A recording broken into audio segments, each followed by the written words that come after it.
We've got a very special interview coming today. It's a behind the scenes. We're going to be talking to Melissa and Alton. Alton is my partner here in Southern California, so you're going to hear how our team helps first-time home buyers. You get so much information in this interview. We're going to talk about how to buy in a high cost of living area, dealing with HOAs. Should you use a physician's loan if it's at your disposal? Using Zillow and driving the neighborhoods to compare. Buying during the holiday season. We're going to talk about the inspection process and the negotiations that happen. We're also going to hear a story about what to do when your offer gets rejected. And Melissa has some great insights on natural light and a corner unit if you're looking at a condo to see if that's something that really is going to be the option that you want to go for. Check out this interview. It's tons of fun and lots of great information. Here we go. How to Buy a Home educates, protects, and connects first-time homebuyers to qualified vetted realtors in their area. Whether you're looking for DIY information or step-by-step guidance, How to Buy a Home is the #1 resource for first-time homebuyers. All right, homies, we've got a really exciting interview today. Lots of people talk to me about, well, what about the people in the high cost of living areas? So guess what? Me and my team, led by my boy Alton Hitchcock, who is on the podcast today as well, because he helped Melissa in Southern California. And I'm not sure if any of you have heard about it, but it's freaking expensive here. So welcome to the show, Alton and Melissa. Who's going to say hi first? Hi, hello. Ladies first. Hi, everybody. I was going to say a good realtor always listens. So, okay. So Melissa, let's get into your story. I'm going to ambush you right now. We talked before I hit record, and I forgot to ask you this. So get your thinking cap on. Okay. #1 tip to a first-time home buyer that's thinking about trying to figure out how to do this was like, and I'll give you some helpers here. Were there any like surprises, things you didn't know about, or just one particular thing that you went, oh, this was really something that uplifted my situation? I think you kind of talked about it in a podcast before, and this what kind of was like an eye-opener for me was about HOAs. You know, so I ended up getting a condo, which is avoidable with HOAs. But I think you were kind of putting me in this mindset of, you know, you're paying a little bit for HOA versus waiting, buying an actual house or saving that money up. So it's like that price of paying a HOA really wasn't that big of a difference compared to paying like, you know, $1,000 more for like a home versus the HOA for a condo. So that kind of was an eye opener because everyone you talk to always says, don't get a HOA, don't do HOA. But I'm like, if I can afford a condo, I can't do anything about that. So for me, that was the biggest tip, was just be a bit more open-minded about those things that you keep people telling you, don't do this, don't do this. They don't know what it's like right now. So you just have to go with what you know, what's available for you. Such a wonderful sentiment. I could go into the math forever on it, but the difference, it's similar to like trying to save up for 20% down or using a low down payment option. I've done several podcasts on how the math of waiting means that you're going to spend several years paying a higher rent, and you're also going to be in a position where you're going to miss out on appreciation. So if your HOA costs you, what's your HOA? $350, $400? $450. $450. God, Southern California. I know. Can't escape it. This HOA became, okay, I can pay an extra $450 a month, but you're still paying a lot less than you would have for a home. So like, let's go simple math. You said the difference might be $1,000. So for $550 more a month, you'd have to keep working until you could afford that into your budget, or get in now and start to get your appreciation. So since I've got Alton here, I've told people that the HOAs, there is a price reduction in comparison to a single family home because they cover your homeowner's insurance, which is a huge deal now. But talk to us about how the HOA process works. Melissa got under contract, and then you had to talk to the HOA and get those documents, correct? Right. Yeah. You have to get all the documents from the HOA to find out what it is that they cover. And then actually, Melissa and I had an interesting run-in because the first place that we wanted to buy, the HOA was underfunded and they didn't have the right insurance. And so our loan wouldn't go through. We had to let that one go. And we had to find another one, which we found, which was even better. I mean, luckily for us, she found a better place with a really stable HOA that was able to, let our loan come through. That's huge, everybody. Listeners out there. HOAs, like I've said, it's a necessary evil. It's the devil, but you got to dance with them if you want to own a home. Especially if you're doing what Melissa's doing, who's very successful. By the way, single lady buying a home. That's not me being problematic. That's me quoting Beyonce. Okay, she's a single woman. All right, I'll do the dance for you if you want me to. But she purchased a home as a single woman, and a condo was, again, necessary evil, stepping stone. She didn't feel like buying $1 million home. Now, she did buy a $675,000 condo. So those of you going, how do I do it in a high cost of living area? We're here. Melissa, you reached out to me, I believe it was like October of 2024. Mm-hmm. And do you remember what day you closed on your home? December 10th. That fast? Really fast. Why did it go so fast? I would say, yeah, I'm overprepared. I think that's by nature I am. That's just how I am as a person. And I have friends, because it was a fast process. And I have friends who tell me, like, you made it seem so easy. Like, you got your offer accepted immediately. You got there. It was like, this was years in the making of, saving money, listening to your podcast. I think I was listening to for like a couple of years or so. It just wasn't the right time for me personally to go into purchasing home until then. So I was trying to be realistic and thinking it'll take me like 3 to 6 months. And then it ended up being basically less than 2 months really of getting it. So it was way faster than I thought. But I think it was because I was pretty prepared and because I had a good team like Alton. So I think that really helped the process. Yeah, I think you'll know this already, David, which is just that when someone comes to you, they already have everything, they have all their ducks in a row financially. They know what they want. It's easy to find it for them. When people aren't prepared, it's difficult to find a home. And Melissa was prepared. She already knew what she wanted. It was easy to say that works. This doesn't work. That does work. Yeah, I think it's interesting. When you team with the right team, everybody's been doing prep work together, and then you all get together and bring your expertise. Melissa had been, because she is super intelligent and decided to listen to a podcast that would help her. And Melissa's a pharmacist, everybody, so she's a smarty pants, okay? And she was prepared on her end. Alton and I were prepared in understanding and knowing what homes were available in these areas, helping people for decades now, but mostly staying up to what's going on the current side of things. And then the lenders were prepared on what particular loan products were going to be best for Melissa based on that time. And she bought in a junky time for interest rates. Where did you end up, Melissa? Oh my God, I'm scared to ask. 6.99. 6.99. So it can be done. Now, you came to us as a pharmacist, and in your very first, I'm going to tell everyone how you introduced yourself to me. You said, first of all, I want to thank you for your amazing podcast. That was really nice. Thank you. And then you say you listen to it when you drive to work. It's been encouraging because you're living with your parents in Southern California. I don't have the stats off the top of my head, but every college student, it's got to be 3/4 of them go back, especially here in Southern California. And you're really interested in living in the northern part of Orange County, where you ended up. I'm not going to give your address, but you weren't sure if you could afford it because Orange County is not the cheapest place to live. You saved money for a down payment and closing costs, but you're worried about the monthly mortgage. Your only debt was your student loan, but it's low right now. You actually said crazy low. And you suspect that it's going to go up in January, blah, blah, blah. And you were scared about being house poor. So you're curious about the doctor loan to see if that was a better option than the traditional loan.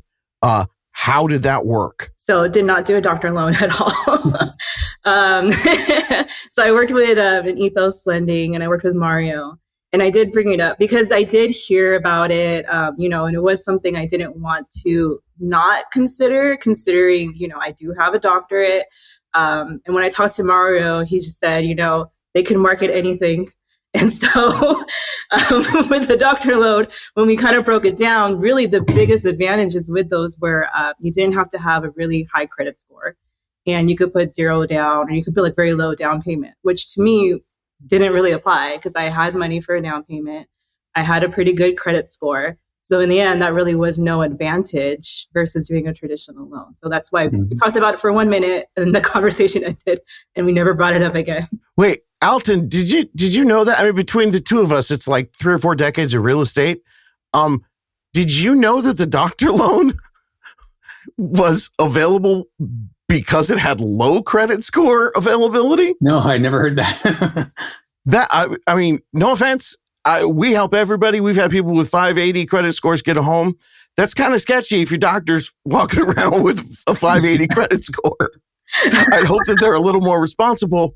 You know, I mean, and that's also because I understand the student loans don't rock your credit like everyone thinks they do. Okay, so you then didn't want to be house poor, and you said going from a rent to a mortgage has been a scary thought, but you're ready to get the process started. So you started with Alton. What did you guys do first? Can you remember back? What was that initial buyer consultation, we call it? What was that like? We had a phone call, just a conversation, just a simple chat about what it is that she was looking for. And like I said earlier, you know, Melissa already knew what she wanted, or at least what her minimum requirements would be of something. And then, like we always do, we kind of throw a larger net around things. You know, she wanted to live in a particular area, but we expanded that just a little bit and searched for everything that was just a little bit higher than what she was looking at and everything below that, so that she got sort of a wide net of searches. And then she really took the reins. She went and looked through all the properties and then said, hey, this one looks interesting. This one looks interesting. We went out and looked. And like I said, she knew what she wanted. So it wasn't too long before we were writing offers. Okay. So Melissa, thankfully you had some trust built up because I apparently was your best friend on the way to work every day. When Alton suggested expanding your area a little bit, what was your reaction? Did you feel like this dude's just trying to get me like anything? He's not listening to me. How did you, I mean, that's something we wrestle with all the time. Yeah, not necessarily. I remember Alton, the way he mentioned it too, is that, you know, I was purchasing during the holidays and there wasn't a lot of inventory.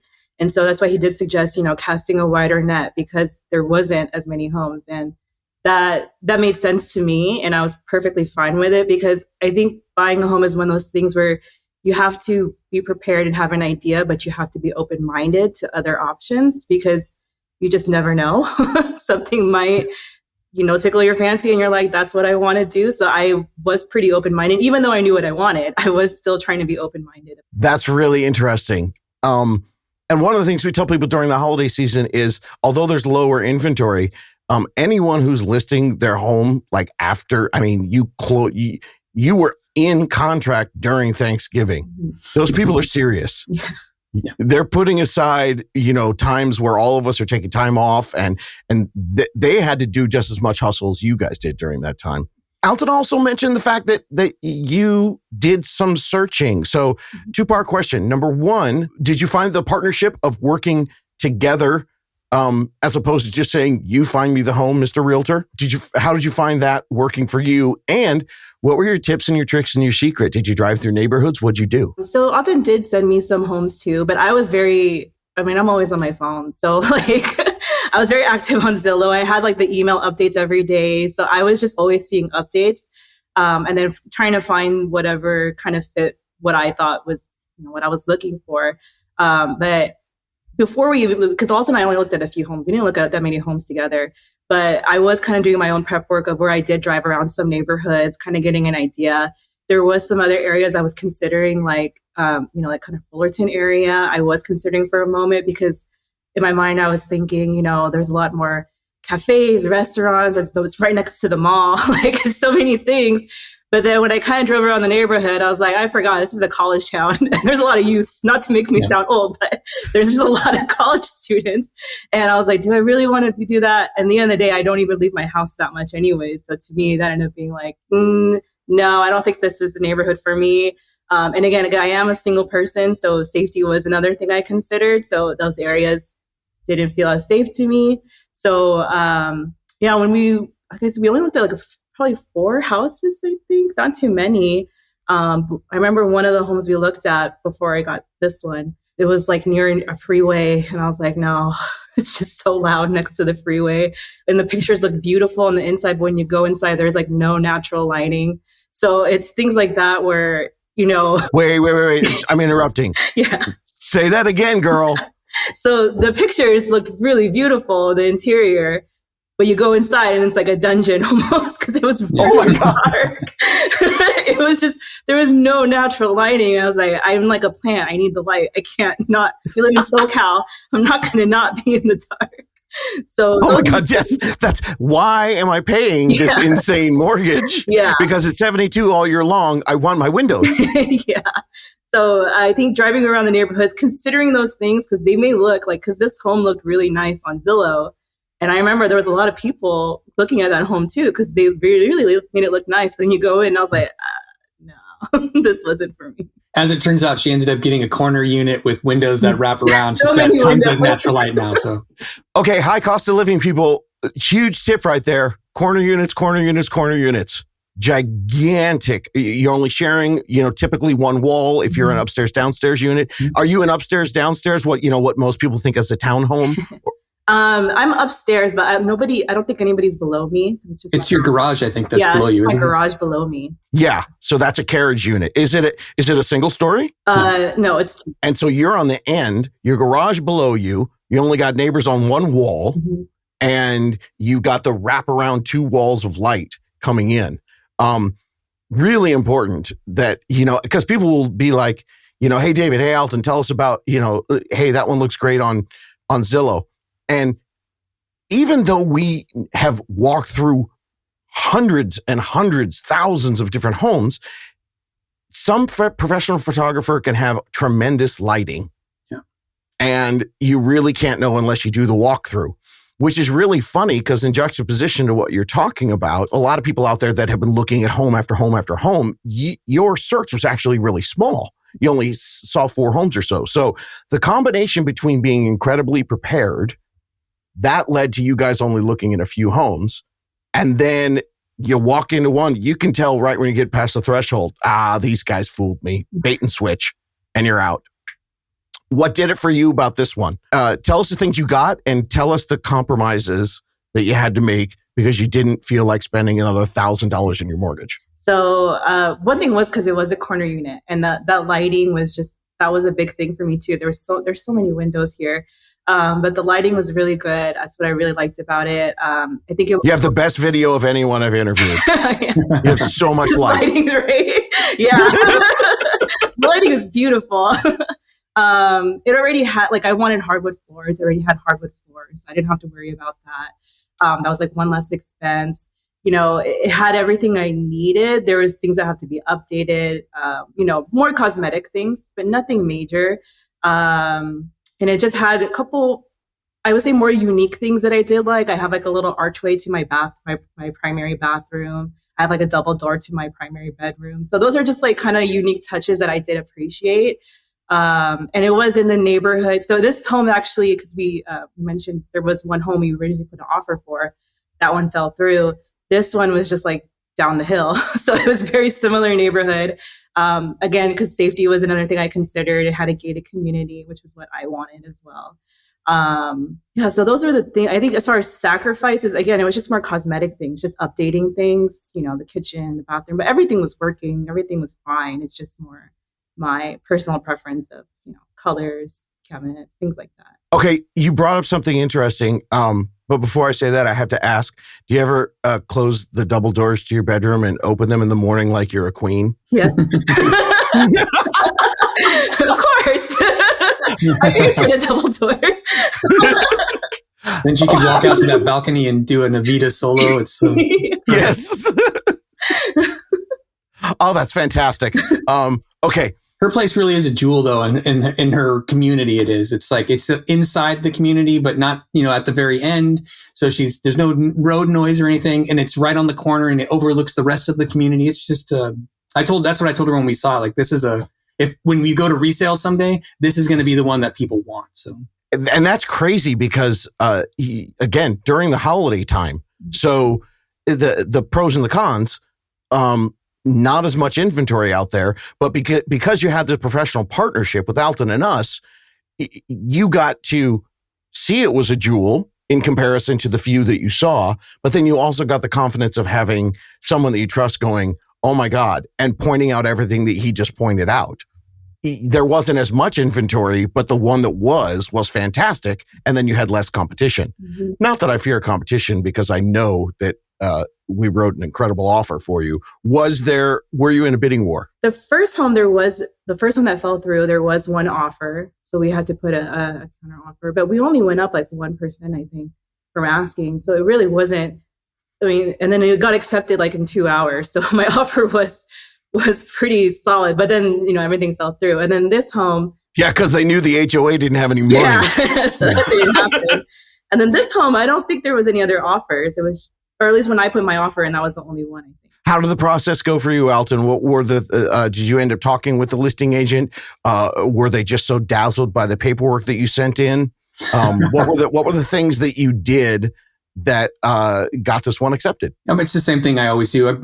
Our business has been built on building relationships. So I reach out to those agents and have a conversation with them, talk to them about our client and how qualified they are. And, we come with this team. So I'm always feel very, very confident when I talk to these people that we can get a deal closed because we've got great lending, we've got great service providers behind us, and we can make it really easy for them. I think agents who can recognize professionalism on the other side want to do business with those other agents because it just makes it so easy both ways. And I'm sure the lenders had to follow up with them too to let them know that the approval was completely golden. Mm-hmm. Yeah, no. When we submit our offer, I'll obviously always tie in the lender and have them call without me even having to ask, just to touch base with the listing agent so they know who we are. Yeah, dirty little secret, everybody. When you are one of the top producers in the area and lenders call us all the time because they want our business, because we pretty much will go out and get all the buyers, so we can set the rules. So we've been working with Ethos and Mario and Dino over there for, gosh, that's been over 10 years now. And they know, when a Sidoni Hitchcock one comes in, we're on top of it. And they call right away. The inspection, we were going through the process and you mentioned you didn't have to make a lot of sacrifices. There were a lot of wonderful extras with this place. What was the inspection process like for you? A lot of times on condos, it's not that big a deal, but I hate using those words. How did you, as a first-time home buyer, feel about the inspection process, Melissa? It was actually pretty smooth, pretty fast. I didn't have any issues. Part of our offer was that the owners weren't going to fix any major repairs, or they weren't going to fix any minor repairs. I'm sorry. So any minor repairs we thought that was fine. So I think really nothing major came up. There was just things where it's like I think the shower head was like leaking a little bit. Replace batteries and a couple of things, like nothing too significant that I was like, this is not going to break it for me. This is an easy fix. I think the shower head too, I was like, I'm going to replace the shower head anyway. So I didn't really care about that. So it was pretty easy. Nothing really came up. And you didn't ask for any credits or any repairs, because that's one thing I think a lot of people don't understand is exactly the way you described it, especially with the condo. Mm-hmm. A lot of times your inspection is, I'm just looking for a $10,000 problem. Mm-hmm. And you didn't find anything. So did you ask for anything, or did you just say, great, the house is good, check that box and move forward? Yeah, I didn't ask for anything. Everything was fine to me. So again, we didn't find anything major. So there was no issue to me with moving forward. I didn't want that to delay anything either. Did you get the keys the day that you closed, or did you have to let them stay for a little while? I think they were already out by the day that I closed, but I didn't actually get the keys until a couple of days, I think the day after or something, just because of my schedule. But they were, because you need a job to buy a house. Yeah, exactly. I was at work, but you could have had the keys the day we closed them. The previous owner was moving out of state, so they were pretty much like they were gone already, I think. Mm-hmm. Well, what an incredible process for you. And how exciting that, again, the combination of you being prepared ahead of time and then learning those things that you can't learn until you start touring homes, the lighting, Zillow, bait and switch stuff. What's been the parts of home ownership? Have there been any surprises since you've been in, or you just kind of focusing on settling into the new place? Mostly settling into the place, because I didn't really move everything in until probably like end of January, beginning of February. So there's still boxes everywhere and everything. Nothing too surprising. I mean, it's been a while since I moved out on my own. So those are the things that are more surprising. Because again, I've been living with my parents since like 10 years. So like, oh, I have to start over again. Like I have to buy all my groceries. I have to buy it, like, my appliances, everything over again. So those are the things I'm finding surprising, where I was like, oh, I don't have a can opener. I need to get a can opener. I had like a can of tuna and I couldn't even open it. So it's more like the little things are the big things. I forgot the necessities. It's funny. I'll tell people all the time, they have at like Crate and Barrel and those places, they have housewarming registries, just like bridal registries. Mm-hmm. And a lot of times I tell people, just go on that, even if you're not having a party, and go, oh crap, I need that. And it'll kind of help remind you. So this is a really interesting situation, because we've got the unicorn realtor who did the deal and the homie first-time home buyer. So I'm going to ask you each. Alton, you told me multiple times how nice Melissa was, and we knew that, and it was great. But as a partner in purchasing a home, I'll put you on the spot here. What were some of the things that Melissa did that benefited her, that helped make the home buying process easier? Because it is a partnership. We will do all the work that we can. But what were the things that she did that ultimately got her a better deal? Well, I mean, she came prepared. I think that's the biggest thing always when I'm working with somebody who's just throwing themselves at it. I might go look at some homes and I'm trying to decide wishy-washy. Those people are difficult to work with because they don't know what they want. That makes it difficult. I can't man a ship if I don't know where we're going. Melissa knew where she was going. She knew what she wanted. That made it really simple. She'd obviously done some homework before she came to the table. And I think anybody considering buying a home for the first time should start to build a plan. They should get ahead of it before they're there. Okay, Melissa, same question to you. You were planned, you were prepared.